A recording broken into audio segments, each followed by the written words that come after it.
All right, everyone. Welcome today to another episode of the Exit Your Way Business Roundtable. Awesome to have you all here today. We're going to talk a little bit about the science behind leadership.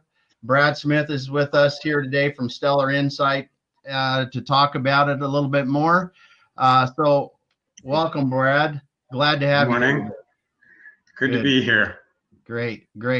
Well, we'll start talking in a minute. I want to just, say thank you for everyone for stopping by today. We know this for those of you on the East Coast, it's kind of a pain in the butt for you to come and see us at 10:30 or 9:30 or 8:30, depending upon where you're at in the U.S. And we appreciate you being here. And it's been a lot of fun for us to do this, and we're going to continue to do so. And I see Mary White, it's your first time. That's awesome. Glad to see new people here and the returning people as well. One of the things I'm going to ask of the group today is if you can put in the chat ideas for future episodes, future speakers, and future speakers that are hopefully outside of our current knowledge group, the group of thought leaders that we've had on here. I think it's a big thing for us to continue expanding our group of people that we know and the people that we want to share knowledge with and want to include with and honestly learn from. So we'll do that. Got a couple people doing it already. Branding, that's a good one. Cool. And got some good suggestions coming up. Yeah, because this is a lot of fun to put together, and I want to keep making sure that we have good content. People want to come back. It's not going to connect with everyone every week. We're not going to be able to come to it every week. And hopefully we have things that are keeping us busy, that is generating revenue for us, that makes it so we can't come here every week. Andrew and the other crew from Exit Your Way, we're committed to setting this time aside to being here every week and helping people. So we just want to be the conduit to do this. Another thing real quick while we're going is we are going to be starting to use the Remo platform for other events. It's something we're excited to be doing. We're currently planning one now, and we're going to have other future events. And we actually have some clients that are going to start using it for their events as well. So this is really the platform itself has been kind of fun for us to learn how to use, and it's been a real good learning experience for us. So enough with the housekeeping stuff and all that junk, and you hear me talk all the time. I'm really excited today to talk with Brad about the science behind leadership. He and I were talking a few weeks ago about some of the research that he's been doing recently as he continues to improve his skills as an executive coach and as a growth coach, really is how I would better describe it, where he is someone that literally tries to help businesses figure out what is holding them back from growing at their very maximum potential. And as he likes to call it, adding a zero to the revenue. And that is, it's got to think about it a little bit, what that really means in terms of scale. It's pretty incredible. So without further ado, I'm going to let Brad do a short introduction, and we're going to get going on the conversation around what he's been studying and some of the things that he's been learning and wants to share, excuse me. Yeah, willing. There we go. Willing. Good morning. Thank you. There we go. Good morning, everyone. So the first question, I'm going to ask a question, let you think about that while I kind of talk about Brad for a minute. First, do you have a specific plan in place to add a zero to your revenue? One that you can follow tactically, that'll get you from where you are right now to another zero on your revenue. Just think about that for a minute and all the things it takes. I started life out living with a dad who was determined to teach me how to be a chemist. So my first career was chemistry, and that kind of taught me all the tactical research skills that are necessary in order to actually study something down to its root cause, if you would. So I don't let go of things until I've got it locked in and ready to go and able to turn it over and then teach other people how to do that. Watched him start 34 companies and kill 30 of them because he wasn't a business guy, and it drove me insane. So I started studying business. One of the things that I'd like to kind of bring up is there's a piece of history, and I didn't know this until I started digging into it. Eisenhower, in one of his early addresses to a college, said, "I have two types of problems, urgent and important. The urgent are seldom important, and the important are seldom urgent." And what I want to talk today to you about is the things that are very important and so not urgent that most people never get to them. And that's the connection between leadership, how your mind works, and being effective in business. Next thing, so out of that, out of that quote, there's a thing called the Eisenhower Matrix, and that was popularized by Stephen Covey in his book, 7 Habits. And what I wind up teaching is most entrepreneurs run in quadrant 1, which is urgent and important. And if you'd like, you can write this down. There's 2 rows and 2 columns. And the left hand, the upper row is important, and the lower row is unimportant. The left-hand column is urgent, and the right-hand column is not urgent. Yep, there we go. So, yeah, there we go. If you're a normal entrepreneur, you're running in quadrant 1, which is urgent and important. And if you're good at strategic planning, then you're running in quadrant 2. And I have to wind up teaching almost everybody how to live in quadrant 2 and operate down into, by choice, quadrant 1. So if that's where you live, this is part of the process. What I have found is, in kind of my research, well, let me back up. Rocket Fuel is a book that Damon connected me with that talks about the operational person and the visionary. And those 2 roles are necessary to grow a business significantly. And some people, a few people, have both of those skills well down. And most of the time, an entrepreneur will either be really good at operations or really good at the visionary part, but they won't be good at both. And so they have to hire somebody to balance out. When you look at that, Brad, when you look at that and you talk about in specific in the Eisenhower Matrix, are there people that are more operation focused? Do they tend to stay in one of the quadrants more than a leader would? Well, according to Stephen Covey and how he's got that arranged, it's a little different than the Eisenhower Matrix.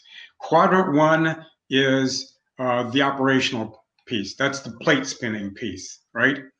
And quadrant 2 is the strategic visionary piece. Okay. But what's fascinating to me is there's brain function behind being in those 2 processes. Yeah. Okay. So take a look at Rocket Fuel if you'd like. It'll kind of lay out some of the differences. The analytical mind is where we run the operational side from. It's for building structures and processes. It's where we house in the brain. It's where we house words and numbers. The intuitive mind is where we do quadrant 2 from, the strategic plan from. And if you're good at that, then you operate in concepts. And the intuitive mind runs in concepts and then translates down to the analytical mind for words and numbers. I had the opportunity to coach someone from Walt Disney Imagineering 2 decades ago. And he said that when the concept for the Lion King theme part of the park showed up in his mind, it came in as a full package of concept only, and he had to go back to it and articulate layers of it down into words and numbers when he was building it out. I thought that was a really impressive way to describe the difference between quadrant one, quadrant two, and the intuitive mind and the analytical mind. Now, if you're a good leader, you're good at visionary. So in order to be good at being a leader, you have to have a vision, but you also have to have some people skills. And people skills are a heart-based thing. So in leadership, you have to be able to dig down into people and understand their motivations and then inspire them. And I describe the difference between management and leadership, and they're both required. Management is about the processes of structure and building processes. And I kind of think of it like the plumbing diagram in a house, right? You've got all the pipes, you've got the pumps, and they move things and they focus the energy. Leadership is about, a way to describe that is well drilling. You drill down into people, you find their energy, and you bring it up to the surface. And just like water, if you drill down and you just bring water to the surface, it's like a mud puddle. And you've got to then combine it with the management processes in order to make it effective. You can either have water be a mud puddle, or you can, if you want, with hydro saws, you can actually cut 6-inch steel with it. If you add a little grit to it, you can cut 8-inch steel. Yeah. So you bring up an interesting part of this, and part of, being able to spot leaders or being able to develop leadership capabilities, to me, is that you can't be a pure visionary as a leader, and you can't be too much of a manager as a leader. And is it really more that leaders need to be a leader as you move up the organization in a business, that you need to be more on the leadership visionary side and less on the management and structure and process side, or how would you describe that? It's harder to delegate visionary than it is to delegate operations. And so as you grow in a company, what the founders or entrepreneurs often wind up doing is hiring the operational side, the COO, if you would. Yeah. Right. And most good organizations are split into two sets of roles. They're set into the outward looking visionary person and the inward looking operational person. And that can be between COO and CEO, or CEO and chairman, depends on how you split it. But those two roles are normally split. So what you're saying, and that's what Rocket Fuel, if people hadn't read Rocket Fuel, that's what it really talks about, is the fact that you need the visionary, but that's really not worth nearly as much as if you can combine that with the operational person behind it, that the executioner that can make things happen. And, well, you have to have the structures in order to make the energy in the organization effective. Yeah. So I know I'm taking us a little bit off topic here. It's all right. I haven't gotten to the real subject yet. So. Well, I know. I'm going to, me. We got a room full of people here. A lot of us are trying to move our own business. We don't have 500 employees, and we're trying to do this. So let's talk a little bit about, as a 1, 2, 3, 5 person company, when there's so much that everyone has to do, how do we as a solopreneur or as a small business really need to consciously think about this throughout the day? The urgent and important tasks that have to be done are quadrant one. Recognize when your plate's spinning, I've got to do this, and this before the end of the day. Recognize that that's quadrant one stuff, urgent and important. Okay. And pay attention to when you switch from, I'm thinking about growing this company by 25 or 30% this year, or 100% this year, right? I'm thinking about that and translating that down into words and numbers. So from the picture to the words and numbers, right? That's a shift from the back end of quadrant two closer to the front end of quadrant two. Okay. And then when you shift from the vision of the future to the tasks of the present, you've switched from quadrant 2 to quadrant 1. What I'm recommending that people do is they keep a portion of their mind always open in quadrant 2, guiding into the future and mapping to the overall plan down to the tactical. These are how the tactical pieces that I'm doing today match with the plan. And I want that plan, I suggest that they map that constantly, even though they're doing quadrant 1 plate spinning. Okay, good. Just, I just wanted to cover that because I think it's real important to understand that a lot of us, well, hell, me, I know that a lot of us are in business because we're good at doing something, not because we're good at, developing a great vision in business, and in creating and spending some of that and dedicating some time and more time to the quadrant 2 work to make sure that you do have that future plan, and like you said, and then your daily tasks, that your quadrant 1 work is not all, but as much of it as you can is driving towards that vision of the future. Right. Yeah. The other process that goes on in the growth of a company, I'll kind of shift over to this for a second, is the delegation process down into deeper into quadrant 1, right? And as you can afford it, this is a cash flow balance with operations and delegation. Mm-hmm. The cheaper you can delegate something to an effective trained process, then that's what you want to do, because it then takes it off your plate. What do you have on your plate? I have this exercise that I take people through. I call it the plate exercise. What's on your plate? What do you have no business doing? And when can you afford to delegate that to someone who can effectively take care of that for you and take it off your plate? Doesn't mean you don't have to supervise. It just means at what point in your cash flow can you then delegate that? Doesn't matter whether it's inside your company or outside your company. Getting that off your plate is an exercise you constantly have to review. Yeah. So I didn't want to digress from it too far, but I wanted us to cover that little bit of it now, and we can cover it more later. I see the chat's running some good stuff.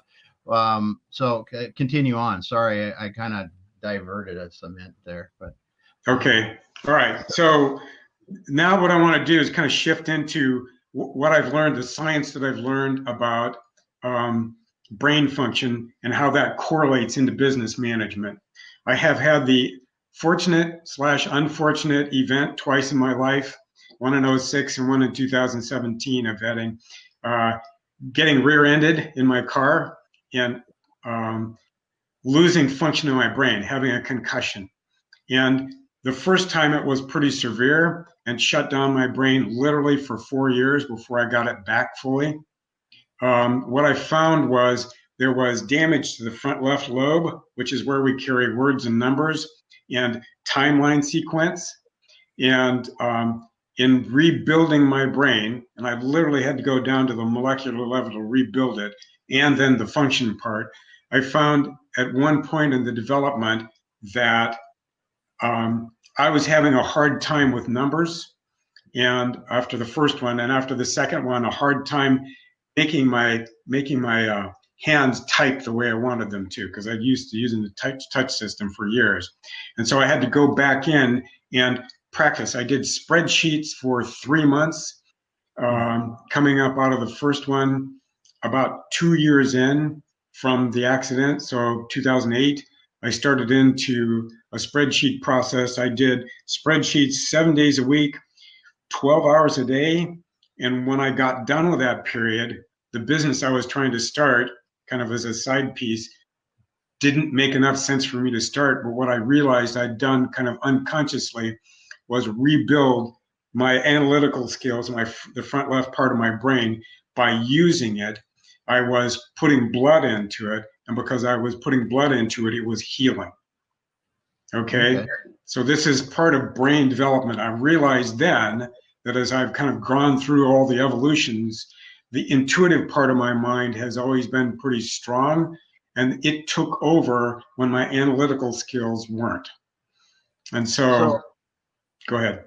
Oh, go ahead. No, go ahead. Go ahead. Sorry. Okay, so the next piece I want to describe is the analytical mind is a subtractive engine. Put your hand on the desk in front of you. It subtracts out the hand and says that's a hand and that's a desk. So its job is to delineate edges and have so it's got sharp edges in it, if you would, but it'll delineate between, you know, left and right, hand and desk, whatever. It's aligned with the negative emotions. So if you're seeing somebody who is really negative all the time, most often they're locked into their analytical mind. The intuitive mind, which is a synthesis engine, which is the I can't tell you which part of the brain it is, but it's the synthesis engine. It will take a concept from here, a concept you learned last week, a concept that you learned when you were 5, right? And put them all together and come up with the answer to a solution. So the analytical mind is the problem poser, if you would. It delineates out which puzzle piece is missing. And the intuitive mind is the one that answers that problem. It's the comprehension or a synthesis engine. In order to do visionary leadership, you have to have the intuitive mind tuned up. And what I have in the last 4 months, I'd say 6 months, recognized in my own development is that there's a hierarchy between the emotions and the analytical mind and the intuitive mind. And we're designed so that the intuitive mind can make the gap between the analytical mind and the emotions and run all three, whereas the analytical mind can only run itself. Yeah. Right? And so when someone's in deep operational linear thinking process, all they're capable of is that process development. But if you're in the intuitive mind visionary piece, as you learn deeper and develop that part of the brain, if you would, to carry and do more intuition, it can integrate down into and use the analytical mind as a tool. And then you've got both sides of the brain mind, if you would, to operate together. And that's how they were actually meant or designed to be. And that was my main point for today. There are ways to develop the intuitive part of the brain, the intuitive part of the mind, and they're not the same, to get to the place where it will cooperate, work with the analytical mind, because it can do synthesis and bridging. The analytical mind can't do bridging. That's really interesting, because what you're saying is that if you can, and you say there are ways, and I believe you 100% on that, to develop your intuitive mind. But if you can develop your intuitive mind more, it will actually help you to be better overall, because you will still utilize the analytical. But if you develop the analytical mind without developing the intuitive mind, you can actually limit yourself in what you're going to be able to do. Bingo. Okay. Because it's interesting, because in manufacturing and other business where I've had, when you're dealing with very, very, very technical, analytical people, you said one thing there that was really it just hit home with me. It's like, if you walk in and you talk to a machinist in a really, really, really, really good machinist, they will tell you 100 reasons why you can't do something. They will tell you 100 reasons why it's not going to work. And that could be because they are analytical thinkers, and they are spotting the obvious flaws with what you're trying to do. But it is interesting too. So if we're trying to, if we're looking at this and we're saying, okay, we're in business, and we want to be able to, either for ourselves or for others, develop our intuitive minds, what are some ways that you've seen that you can do that? I have researched that deeply for a good 30 years. So, new things keep showing up. This will be weird. Running is one of the things that does that. So if you go out and jog on a regular basis, that helps. It doesn't do it as well as some of the others, but it actually helps. Okay. Drumming, like the Indians do, drumming in their meetings, drumming works. And and I apologize, this is not religious, but prayer actually works. So if you pray 15, 20 minutes, half hour a day, that works. Meditation works. What they found over time and research is that when you synchronize the brain over years of meditation, the Tibetan monks will get to the place where their brains synchronize between the hemispheres at a specific wavelength. So there's 5 wavelengths, 4 main ones in the brain. Beta is the one where we do our analytical thinking, and everybody has that available, or most everybody has that available. Alpha is where we do our daydreaming and showers and dishwashing and wake up on the other side of a long drive and ask, how did I get here? It's because you were in alpha. Theta is most of a 90-minute sleep cycle. You drop into sleep. The first 30 minutes is theta brainwave level, and delta is the bottom 30 minutes of a 90-minute sleep cycle. And they describe that online as, if you're in delta exclusively, you're asleep. Well, that's not accurate, but it takes a while to get your brain synchronized to where it will hold that. The deeper you go into those brainwave levels, that hierarchy, beta, alpha, theta, and delta, when you get to the place where you can hold open theta, alpha on a regular basis, and eventually hold theta open on a regular basis, you'll have available to you deeper and deeper intuition. So everyone has that available. When you first hit consciousness in the morning, you're in theta brainwave level, okay? And that's something that I've trained myself to use, so that when I have a problem, when I was a formulation chemist and analytical chemist, I would map out a problem before I went to sleep and figure out what part I knew and what part I didn't know, and then ask myself a question and go to sleep, and then insist that I wake up with the answer. And eventually trained myself into taking naps and then going asleep and then waking up. And I would always, or 90% of the time when I was that focused on it, I would wake up with a solution. And that's because I was using the theta brainwave level as I hit consciousness to absorb ideas through the intuitive mind up into the analytical mind, but from the subconscious mind, which is where all the creation work goes on, up into the intuitive mind where the concepts hit, and then translate them down into the analytical mind. And so you can train yourself to use that theta brainwave level. So another way to do that is binaural beat, which puts one sound wave frequency into your left ear and another one into your right ear, and then the brain takes the difference between the two of them and puts them either at alpha, theta, or delta.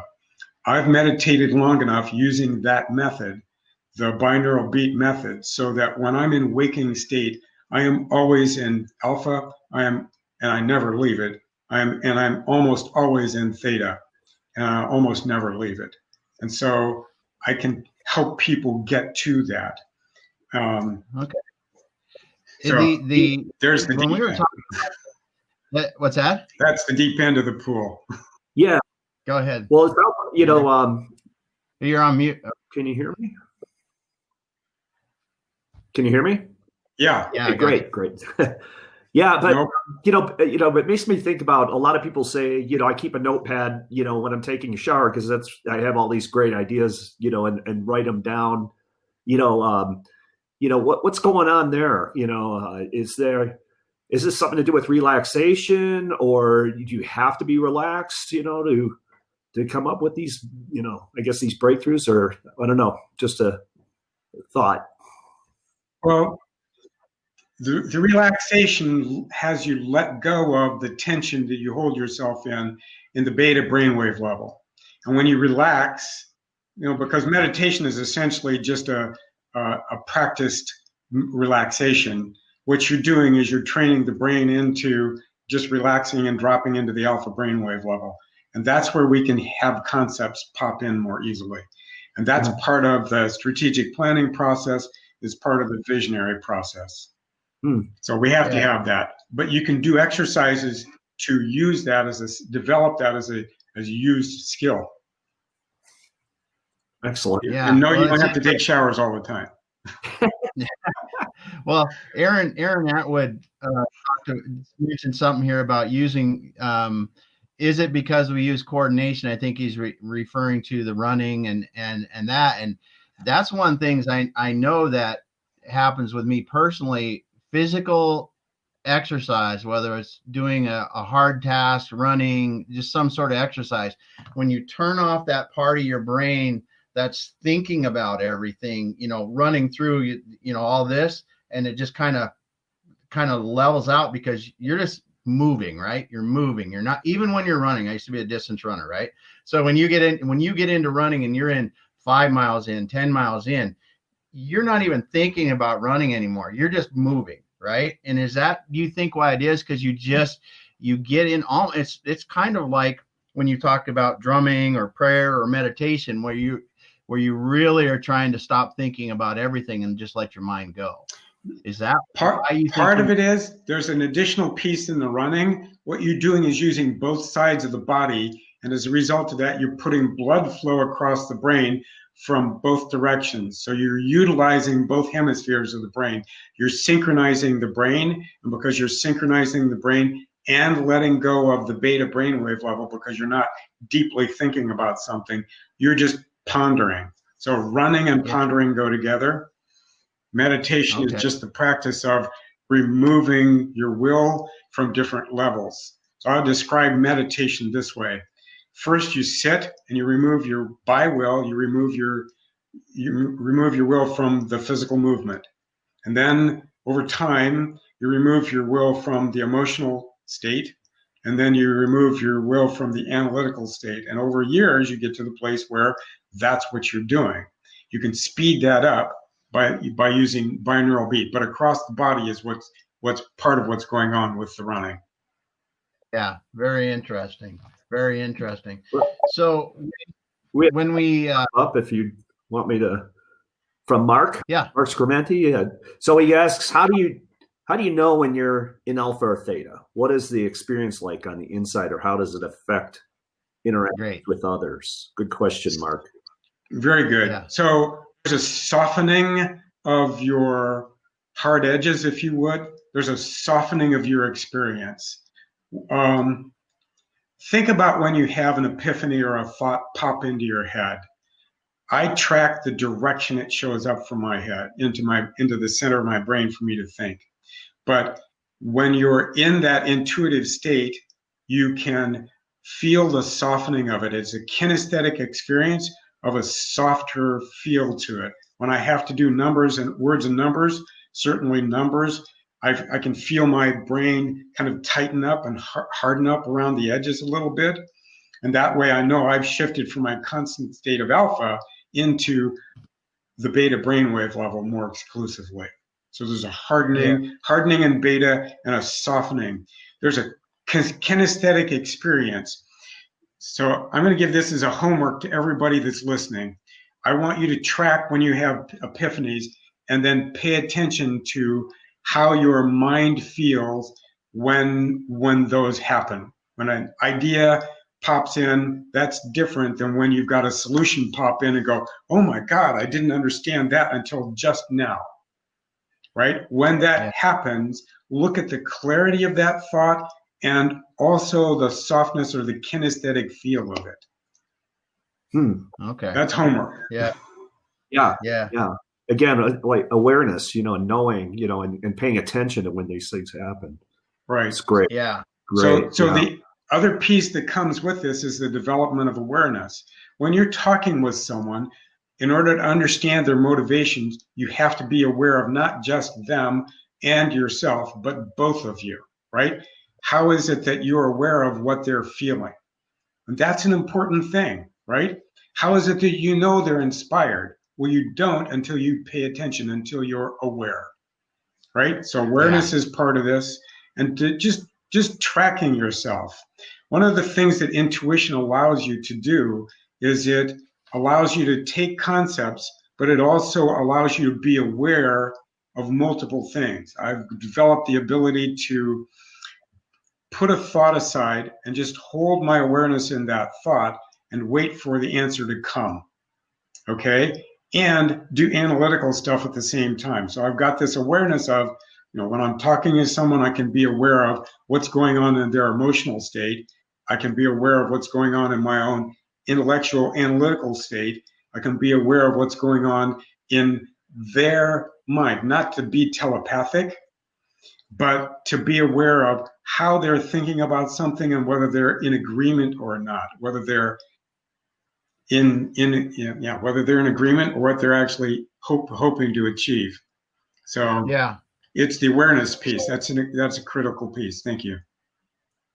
That's really, really incredible. And we've got some people that have awesome comments in there. Andrew, is there anyone we want to bring to the stage or anything? Well, I'm gonna ask another quick question of Brad in this. If he's there, I wonder if Professor Pete, because we were talking about stress, and then meditation and those thoughts too. So I think this is really interesting how this kind of ties into this. But if Pete's around, I'll see if he wants to come and join us. But yeah, or maybe I saw that Marty had a couple comments. If he's available to come up, we could do that too. But I don't see Pete in the list. But Pete, there he is. Welcome, behold.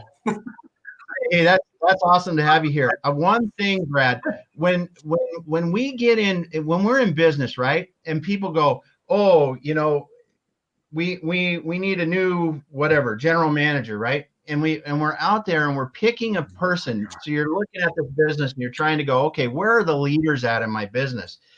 Oftentimes, we don't consider the things that we're talking about today if they're actually going to be able to understand other people and do the listening and do the things that their intuitive mind really has to be developed far enough to do. We really are looking, are they good? Are they a manager, right? That's what we often choose, managers in the analytical. And what you're explaining to me, or I'm dissecting down from this, well, I'm not really using good words, but is that we really need to understand that person or what we need in that role, how much of it needs to be more intuitive and concept driven, and how much of it needs to be management analytical driven. Is that kind of what you're saying? Yeah. With these positions? Yes. And so look at character. Character is something almost nobody interviews for. And if you don't understand the character of the position you're hiring for, what's the best character, right? You hire for character in addition to skills and experience. That's something I've suggested for a long time. There's a way to get to some of these skills. The only assessment I have found so far that directly measures intuition is the Myers-Briggs, the MBTI. And the N score on that, and obviously, so I'm 19 out of 20 on N. So obviously, right? But I've worked at it. So if you're looking for someone for a leadership role, you want them to be somewhere close to, somewhere up in the N range, not clear pegged like I am, but down in the middle gives them a 20-point range, and they can have part of the T skill in addition to the N skill. Let's go. If you're looking for a human resource person, you want an NF. I have to, I'll chime in here real quick with some of this. What I think's missing in this conversation, though, is talking about core values of the company. So a person can have great character for one company and not another. I mean, this is an extremely deep subject, right? We can get into it, but you have to talk about what it is you want for the position.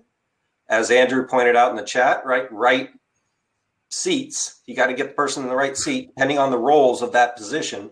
You also have to talk about core values in terms of the right person. So that's the whole company. Everybody in the company should have similar core values. It seems trite at times. Every business MBA has ever talked about core values, and it's all over the place. But we don't do it very well. Most companies aren't very good at really figuring out what their core values are and then hiring based on those. You bring up a great point, though, Marty, because I've been involved in many companies where someone gets promoted because they are either they could be a great leader, they could be a great fit for the position, but their core values or their character are out of line with the company. And that's a huge thing that you need to understand when you're looking at people both externally and internally for those. That's a great And that's point. strategic work. I mean, that's the leadership piece, right? Because you got to do that ahead of time. You got to figure out what your core values are before you ever start hiring anybody. As Jim Collins said, get the right people on the bus first, then figure out what seats they go into. But that right person, it's not just, a good person or a person with character. It's a person that fits our business. It doesn't make that person bad. It pushes away the people that aren't really a good fit for our business and pulls in the people that are a good fit for our business based on the 3 or 4 core values that we know are great for our business. Absolutely. That's a good point. And Pete, what do you have to add to this? First thing I put in, because Brad mentioned Myers-Briggs, and there is an online one you can take. You probably know it, Brad, 16 Personalities. That's based off of Myers-Briggs that people can do for free. The other thing that I would add is that, what you're talking about, the intuitive, the best companies that I worked for, the top leaders in those, they appear to be intuitive, certainly, analytical, of course, because a lot of them run on that. But they also had this ability to connect with their people from a heart-based standpoint. NF. Yep, exactly. And it really is a powerful thing when, if you think about anyone, if you're listening, or any of us up here, somebody who you reported to who could listen and then translate what you were saying into both the factual and also really what's going on from you emotionally. And that is really a very strong trait that can help reduce the stress of that employee, because they're feeling heard and they feel valued, basically. So, right. Yeah. I've always said every interaction you have in a workplace, you're going to leave the person feeling more energized or less energized. And the higher up on the leadership scale that you are, the more leverage you have. Yes, absolutely. Yeah, and it's interesting. As you say, Johnny. To me, it's an energy. It's an energy thing, And so we're whatever we are sending out to the universe, kind of woo-woo a little bit. If it's positive energy, we're going to bring back positive energy. If we're sending out negative energy, we're going to attract negative energy. So that's it.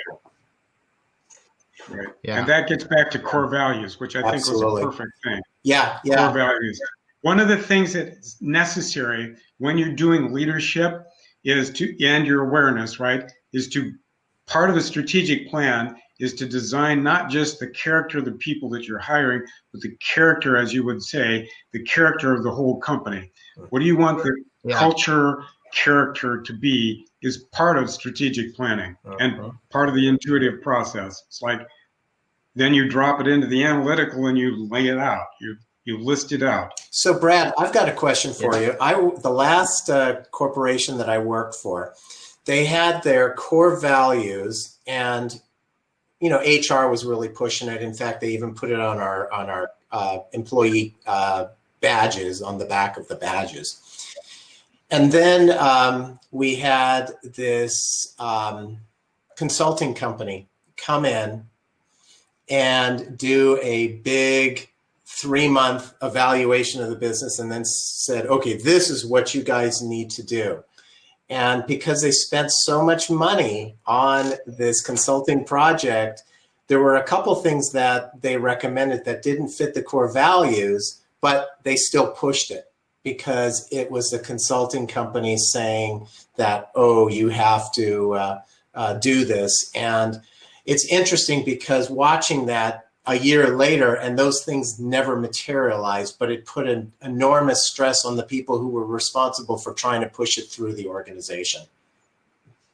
Push as opposed so management is telling and leadership is inspiring, right? Leading, right? Drawing.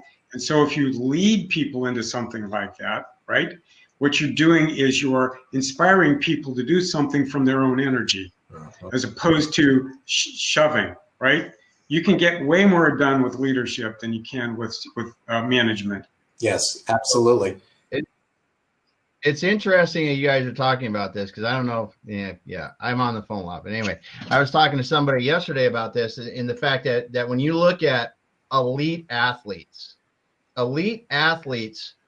only are elite athletes because of what they do with their brain. Because after a certain point, your body's no better than anybody else. Yeah, size difference than anything like that. But when you look at within a given range of pitchers across the MLB, quarterbacks across the NFL, soccer players, whatever you're looking at, it is in their brain that you're doing it, and that's partially inspiration, and it really is. And it's the coaches to be able to draw that out of them. It's within themselves to be able to keep up what they need to do that. But it really is that as Johnny said, the energy that they have and the energy that the leaders around them help them to develop. Yeah. And that's why, Damon, you using the sports reference, that's why when you see on paper before the season starts, the team that has the most skill on paper isn't necessarily the team that wins. Absolutely. So let's come back. There are a couple questions I want to hit and a couple comments, because I saw in the comments where Kelly was saying something about core values, and one of the things she said something about forcing people into a few core values, and personally, I'm going to let, this is kind of directed to you, Marty, but personally, I think if you're going to do core values for a company, and the others on the panel can certainly weigh in, they can't be so specific that you're forcing people into a box. It's more like they have to be general enough that, like, hey, we're not going to hire somebody that it's a broad concept, more kind of thing. Is that right, Marty, or is that something that I'm getting wrong? I think you're right. It's a deep subject, but there's been a lot of research around it, and Jim Collins' book is really great for this, Good to Great, because it talks about the level 5 companies. And it doesn't mean that every single person hired into the company has to have the exact same profile or has to look the same way. And there's a lot of many different profiles out there. You've seen a lot of them in the chat room, right? There's a lot of different ways to slice it up. But what we're talking about, at least in the way I think core values that really, really work, are ones that you're talking about only 3 or 4 that are high level, really characteristics of the person. So that's the other place, I think, again, another deep subject. But when you talk about core values, I think so many times companies don't really understand what core values are. They take them and they say, we are this kind of company, like an environmental friendly company. Well, you can't measure a person on their environmental friendliness when you're bringing them into the organization.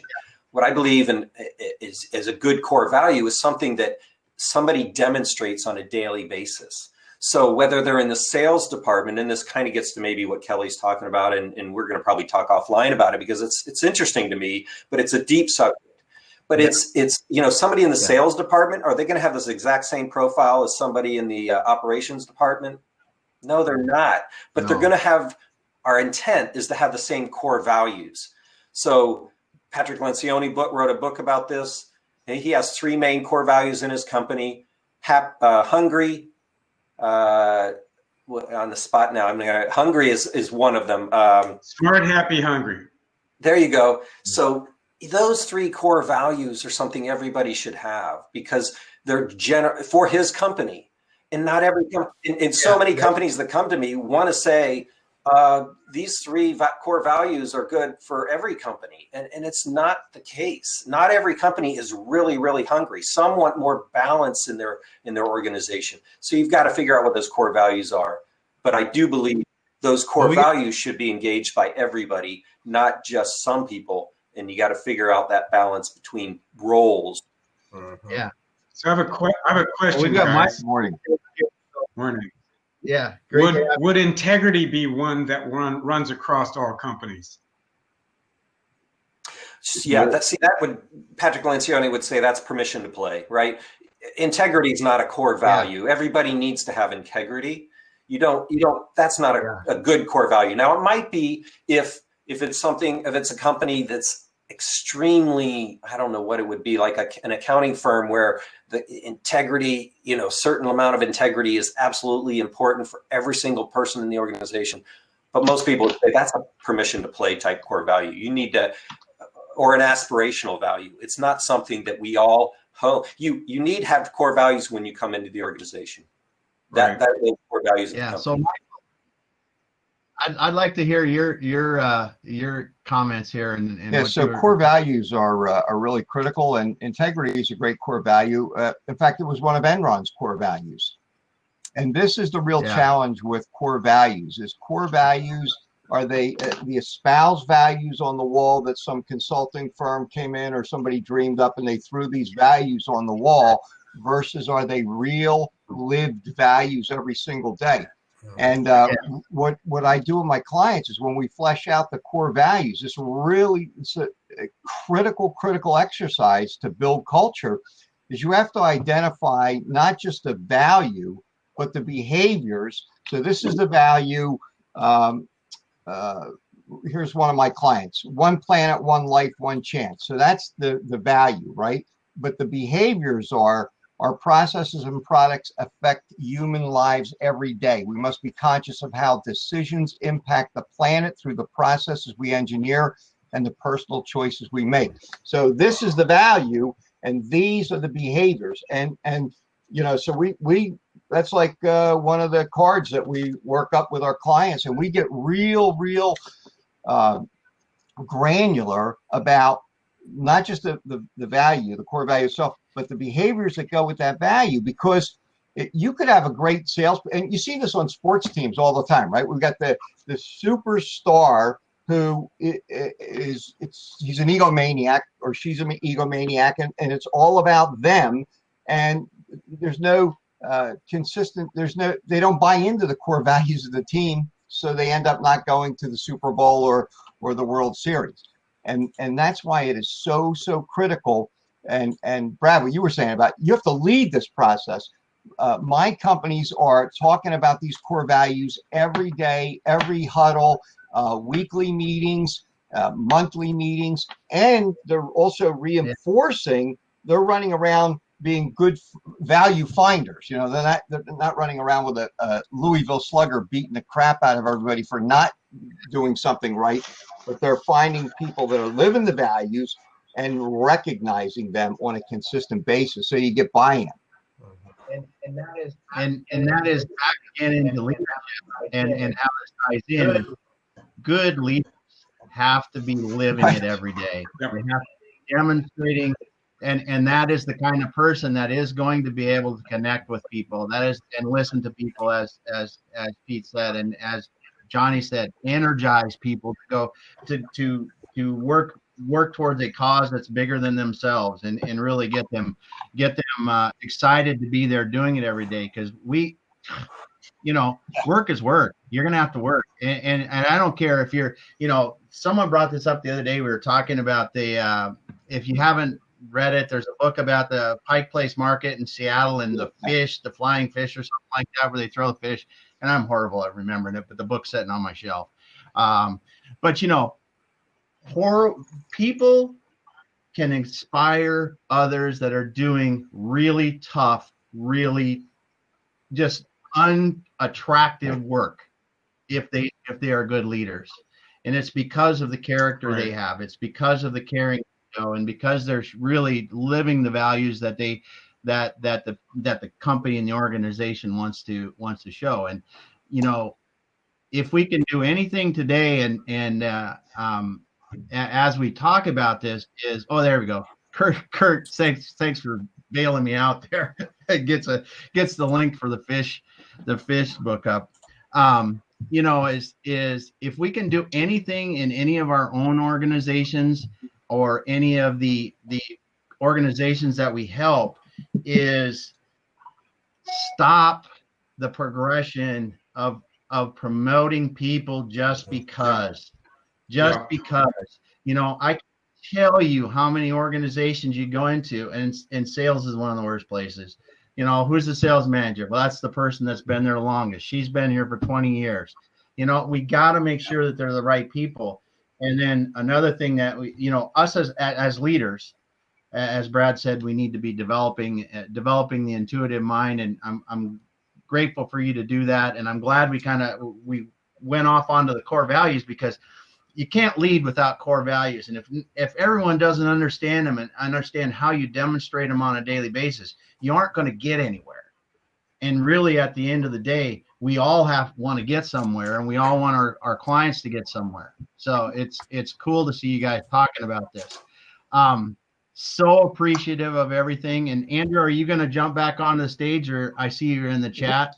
One last thing. I was thinking about, I've been thinking about having a group kind of come together and talk about how I can actually teach this stuff. And if anybody's interested, reach out. I've got my contact information in the group, and let's just put together a group just to talk about it. I'd like that. Yeah, that'd be kind of cool to look at how to develop into. Real quick, I just wanted to share a unique way that core values the whole company can kind of be a part of it. I worked for a company called PitchBook Data. I was one of the first 50 employees, and core values was something that the founder was really big on. And he came from Capital IQ, which is the S&P Corporation. And, every month, the whole company, all 50 of us, we'd take a vote on what the core values were. And this is actually a picture of me sitting at the CEO's desk. This is like back in 2013, I think. And you can see we've got all the core values right there. And we'd change them. Sometimes something would happen. And, someone would be like, send out a company email. We do a survey, and we'd change them again. And I think, I don't know. I mean, that was just a really unique approach. It was more inclusive. It let everyone, even the people that were in like the design team that literally were just working in the shadows, they could have a voice and say, no, I don't like that number 13 core value. I think it should be worded this way, and it wasn't like it went across the board. Everyone agreed on everything, but at least they had an opportunity to get their voice out. I think that was part of what made it great. Cool. And thanks for the guys that are the people up on the stage with us. This Remo being limited to 6, it's kind of blows really, because we get like 9 or 10 people on here and doing the things, and it's good. But thanks so much. And we're getting close to time here. I'm gonna let Andrew lead us out, and we'll go back to the tables. Awesome, Brad. So thank you so much. So much. Okay. Yep. Here we are, top of the hour. But I think this is the one, I knew this topic was going to go on and over, and should. And it was great. So and I don't think anybody minds it. We're running over time, but let's continue the conversation. We're going to go back to the tables when we're down here. So Brad, fantastic. Great lead in from Pete and Marty coming up and adding great points. I love how it ties into EOS. We have EOS practitioners in here, and I think there's some great fundamentals in there. But really, to understand how it all works, at that level in depth is, again, awareness, I think, is my big takeaway. It's really starting to pay attention to these things and figure out that how it works is the best way to make it happen. Anyhow, next week, what do we got, Damon? Have we decided yet? We got a couple topics we're doing, but tomorrow I'll probably get the topic out. Yeah, why not? We got a couple that we're working on, so we're going to see which one firms up over the next 24 hours, and we'll have it out tomorrow. The video for this will be on over the weekend. If you haven't checked out our live stream, we're live streaming on LinkedIn Tuesdays and Thursdays at 3:00. The schedule's on our company page. Today, Andrew and I are going to be talking to Matt Crump. If you've never met him, he's a cancer survivor, executive coach, different approach to it. Pretty interesting guy. Tomorrow, we've got Curtis Tompkins, who has recently finished a book on resume writing. He's an expert at helping people get past this applicant tracking system, which is the bane of most people that are trying to find a job. So we're going to do that. Yeah, we're going to continue the conversations down at the table. Awesome again, Brad. awesome. The participants, man, and we didn't get to a couple of questions there. One from Jacob about and we'll try to get those answered down there. But so appreciative and just love to see everybody, and the new faces is incredible. Thanks a lot, everybody. We're going back to the tables.